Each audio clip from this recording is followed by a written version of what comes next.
This is Amy Chan from CakeDecoratingSchool.com, and if you like cake decorating, you're in the right place. Welcome to our flower series.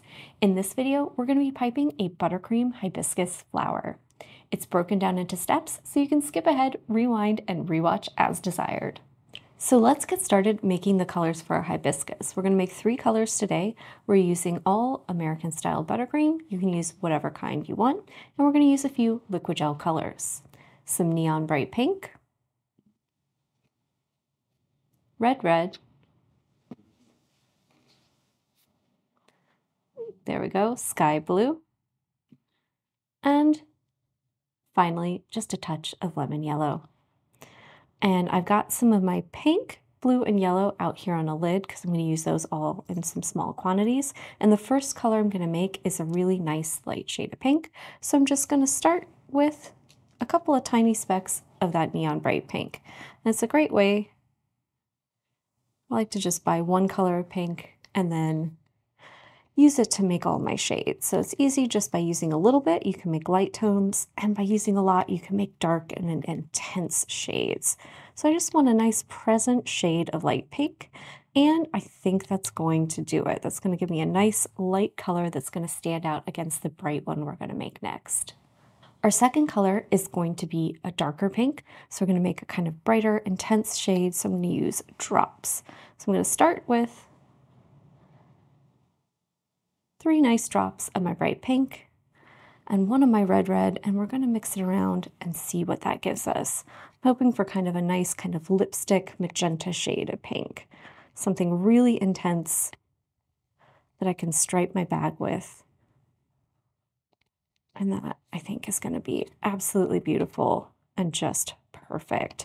So we've got a nice, really deep shade of that bright pink that's going to be perfect alongside that light pink that we made before. And finally, we just want to make a nice kind of citrusy yellow shade. So I'm going to start out with some nice little specks of yellow in here. And do just the tiniest touch of my sky, just to give it a hint towards that green. And this is going to be for the pollen on our flower. It's going to have those big dots, and we want to make it a nice color that's really going to pop out against those pinks. So making it just a little bit of green is great. And then you have those nice complementary colors that give you really great contrast, and that's going to be perfect. For this flower, we're going to use 3 12-inch decorating bags. They're all fitted directly with the tips. We're using a number 2 tip for our citrus yellow, a number 7 tip in a bag with some of our light pink, and finally we're using a 125K, so it's a skinny Korean style petal tip, and we have that striped, as you can see, light pink on the top with the thinnest edge of that tip, and dark pink on the bottom that will be towards the center of our petals. So let's talk about the techniques that we're going to use for our hibiscus flower. The first thing we're going to do is pipe a ring. This is going to be for support and to help give our petals the appropriate shape, because we want them to kind of gently kind of roll over like little waves. And we're going to hold the bag straight up and down while we do this. We're going to squeeze, and then we're going to turn our flower now. And this is going to give us a nice little ring or donut on top of that surface for us to pipe those petals over. So let's talk about the petals we're going to create. We're also using our 125K for this. We're going to have the fatter end towards the center and the skinny end out.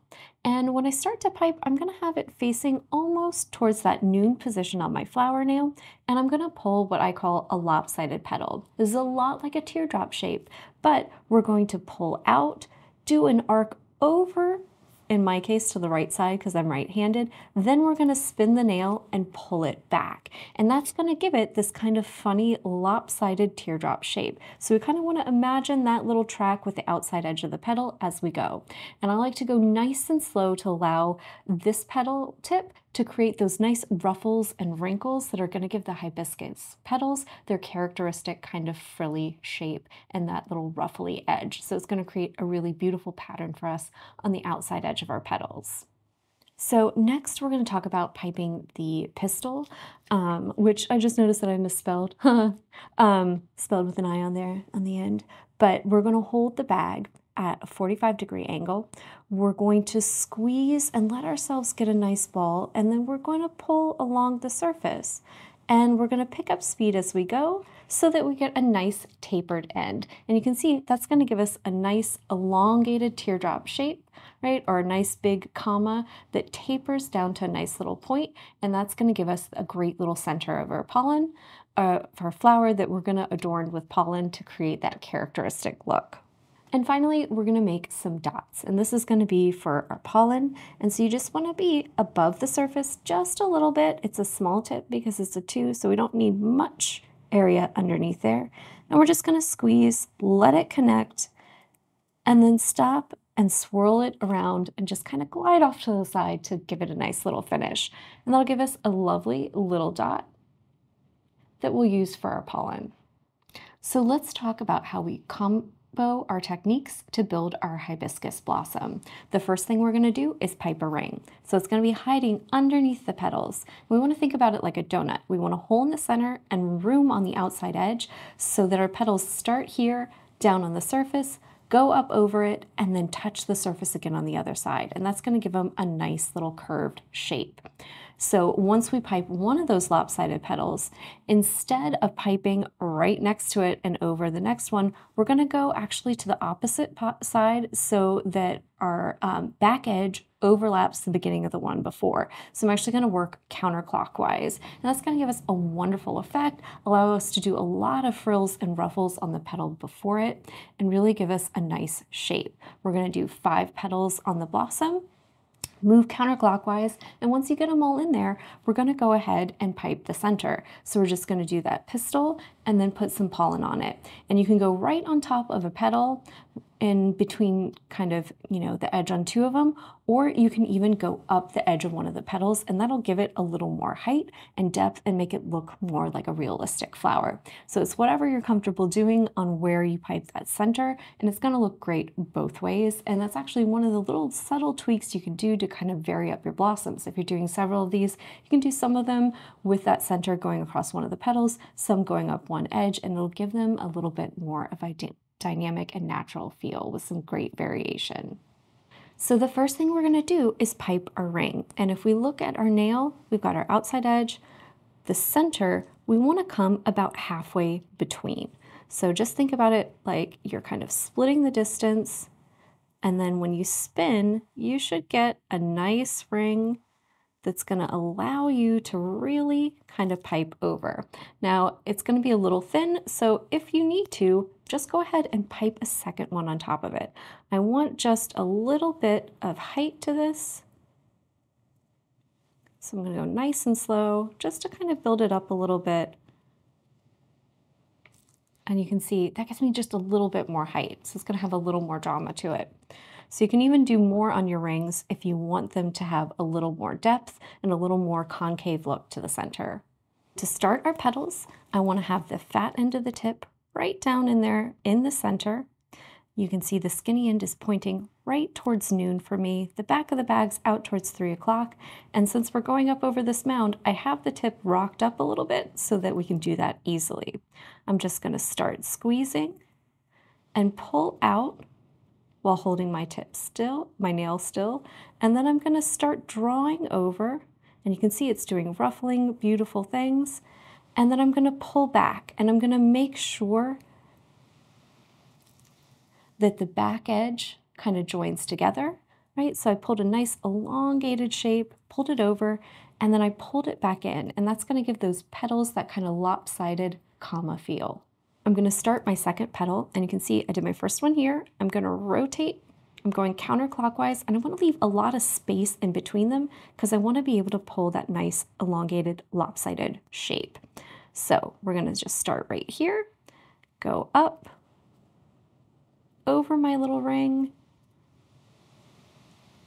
out, let it really ruffle back, and make sure that that back edge joins towards the center. And then once I've got my rhythm, I'm going to keep going until I have 5, 6 petals, however many it takes you to get all the way back around to the beginning.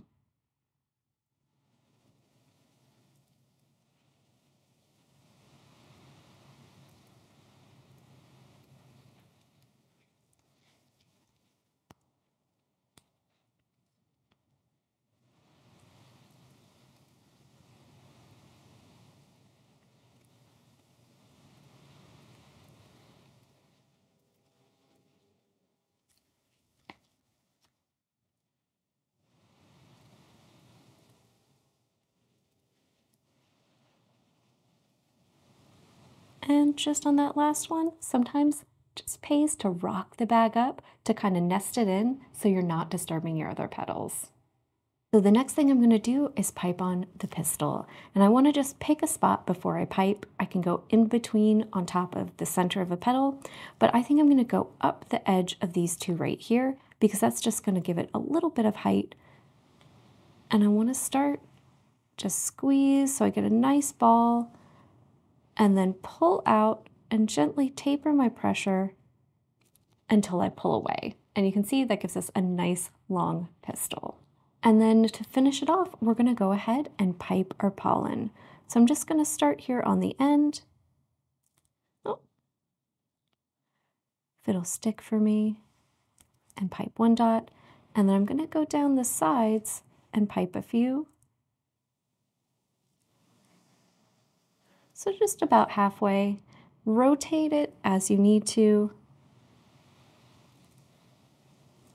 get those in there. Every once in a while you have one that just wants to fight you and won't want to stick. And then just along that top spine. And you can see that gives us a nice finished hibiscus flower, and that pollen really helps to set it off. That's all for this lesson. If you enjoyed this video, try checking out some of our other tutorials in our flower series. If you have any ideas, questions, or suggestions for us, we would love to hear from you in the comments section.